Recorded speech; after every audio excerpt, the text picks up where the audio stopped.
Hey YouTube, this is my Thiokol Imp. In this video, I've been remodeling this one here. It's a 1404. In this video, I'm replacing the front wheels here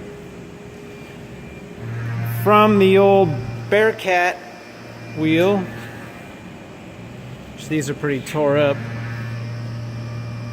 Big crack down the middle of them. I'm afraid they're going to blow apart. To these polyurethane wheels.